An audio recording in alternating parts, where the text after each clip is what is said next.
Jadilah kuat agar tidak dipandang sebelah mata. Jadilah perempuan yang kuat agar dapat dijadikan contoh oleh perempuan-perempuan lainnya. Bersama saya Cahyani Dean untuk Perempuan.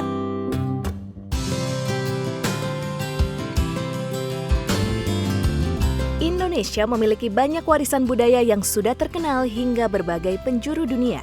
Salah satu warisan budaya tadi adalah beragamnya kain tradisional Indonesia.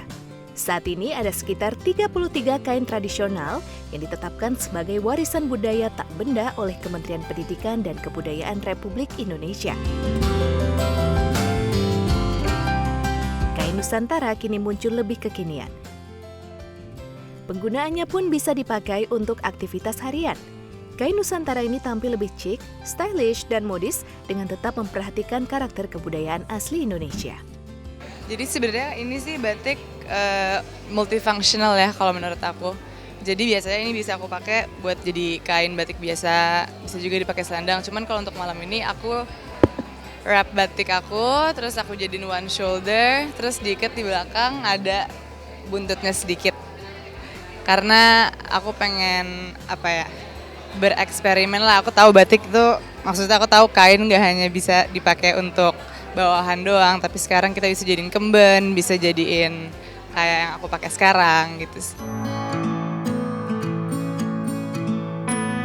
Ya penting banget lah, karena kan itu ciri khas kita, itu salah satu kekayaan alam yang kita punya yang sangat banyak, yang sangat bermacam-macam dan beragam, dan kayak saya rasa di dunia kita itu kayaknya yang terbanyak lah gitu. Kita yang sangat punya beragam macam kain itu Indonesia gitu. Jadi ya apalagi kalau memang kalian itu suka dengan misalnya fashion, dengan dunia desain dan segala macam, ya kain Indonesia itu adalah harusnya sih kita anak muda harus tahu dan harus bangga dengan kain Indonesia. Begitupun dengan anak-anak muda di Jakarta yang bergabung dalam sebuah perkumpulan bernama Remaja Nusantara. Para anggotanya selalu menggunakan kain dalam aktivitas keseharian. Jadi sebenarnya berawal dari kampanye Suara Gembira ya, di mana Suara Gembira adalah gerakan yang saya bangun gitu, di mana itu berisi anak muda-mudi yang memperjuangkan seni budaya Indonesia. Kami biasa membuat pergelaran-pergelaran sejak tahun 2017, dan sejak tahun tersebutlah di pergelaran-pergelaran kami sebenarnya sudah berkampanye soal kain. Gitu. Kami beri contoh dari mulai pementas kami, seluruh penyanyi-penyanyinya, pemain bandnya itu semuanya berkain, hingga bahkan awak-awak atau kru kita bisa sebutnya gitu, panitia-panitia pun kita seragamkan dengan berkain gitu. Suara Gembira memperkenalkan gaya berkain kekinian dengan membuat konten rombak gaya di channel YouTube mereka. Hingga akhirnya kita berjumpa dengan pandemi ini gitu.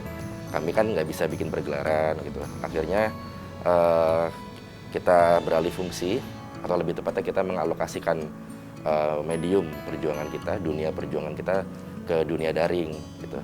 Nah, akhirnya kita bikin konten-konten, dan Remaja Nusantara itu diciptakan sebagai, mungkin kita sebutnya anak dari Suara Gembira kali ya gitu, atau saudari kecilnya Suara Gembira gitu, untuk wadahnya mungkin teman-teman yang sudah terinfluence kalau bahasa Inggrisnya gitu, atau turut akhirnya menggemari, turut menggandrungi busana berkain ini, ingin mengekspresikan dirinya gitu, kita kumpulkan dalam satu wadah namanya Remaja Nusantara.